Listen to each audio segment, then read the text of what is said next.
Hi everyone, welcome to Tanvi Creations. So first time నేను coriander chutney coriander లీవ్స్తో chutney try చేశాను ఈరోజు. So it was so good. It can మేము ముద్దతో try చేసాం నిన్న night. So it was so nice. I thought you guys can try it.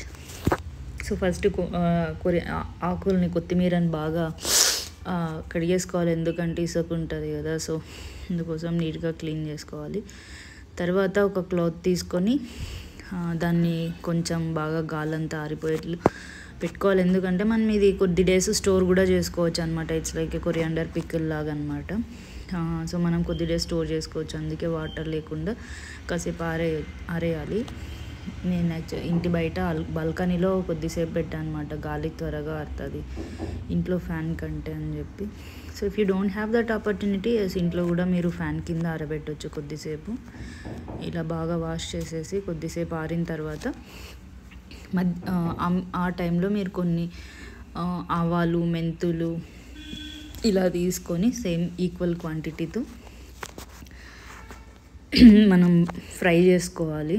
So ఎందుకంటే ఇది ఫ్రై చేసుకొని ఈ పొడిని మనం యూజ్ చేస్తాం. సో ఒకవేళ ఎక్కువ చేసుకున్న ప్రాబ్లం ఏం లేదు. మనం ఎప్పుడైనా లెమన్ రైస్ ప్రిపేర్ చేసుకున్నప్పుడు ఈ పొడి వేసుకుంటే టేస్ట్ సూపర్ ఉంటుంది అనమాట. సో ఇలా ఫ్రై చేస్తే మధ్యలో అవి ఆ టైంలో ఆరిపోతుంటాయి కదా. సో మనం మీన్ టైంలో పికిల్కి కొత్తిమీర పికిల్కి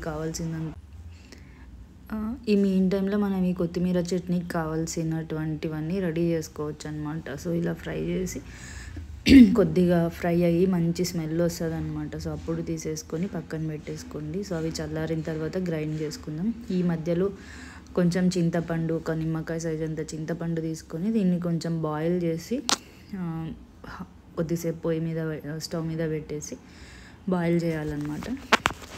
సో ఇలా బాయిల్ చేసి వాటర్ వేసేసి కొద్దిసేపు బాయిల్ అయిన తర్వాత స్టవ్ ఆఫ్ చేయండి. ఇది కూడా చల్లారాలి. సో ఈ మధ్యలో మనం ఇలా ఫ్రై చేసి పెట్టుకున్నటువంటి కొరియాండర్, ఇది మస్టర్డ్ సీడ్స్, మెథీ సీడ్స్, మెంతులు, ఆవాలు మిక్సీకి వేసేసుకొని బాగా పొడి చేసుకోండి. ఈ మధ్యలో మనం ఆరబెట్టుకున్నటువంటి కొత్తిమీర తీసుకొని కొంచెం ఆయిల్ వేసుకొని బాగా ఫ్రై చేసుకోవాలి.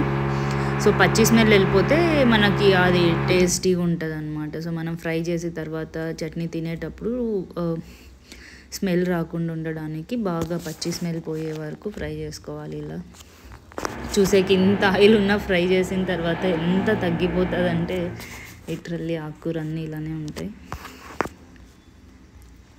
సో ఇలా ఫ్రై చేస్తూ మధ్యలో చింతపండు, మనం గ్రైండ్ చేసుకున్న పౌడరు కొద్దిగా చల్లారేలాగా చూసుకోవాలి. సో తర్వాత ఒక మిక్సీ తీసుకొని దాంట్లో మనకు కొంచెం మనం ఇందాక గ్రైండ్ చేసుకున్నటువంటి పౌడరు, ఫోటోలో చూపించినట్టు కొన్ని చింతపండు గుజ్జు, ఉప్పు, చిల్లీ పౌడరు, మరి కొంచెం ధనియాల పొడి, ఇవన్నీ వేసి ఇలా పోపు పెట్టేసుకొని బాగా ఆయిల్ వేసి దాంట్లో కొంచెం తెల్లగడ్డ, కరివేపాకు, ఆవాలు, జీలకర్ర ఇలా అన్నీ వేసి బాగా ఫ్రై అయిన తర్వాత ఈవెన్ మనం కొన్ని ఆనియన్స్ కూడా వేసుకోవచ్చు. సో నాకు టైంకి అక్కడ అందుబాటులో లేకుండా, సో అందుకు నేను ఇలా వేసేసి ఇలా బాగా ఫ్రై చేసి పెట్టేసుకుంటే మీ చట్నీ రెడీ అయిపోతుంది. సో ఇది రాగి ముద్ద కానీ, చపాతీ, దోశ ఇలా దేంతో అన్నా ట్రై చేయొచ్చు. So you can also try. If you like the video, please do like, share, subscribe our channel. Thank you.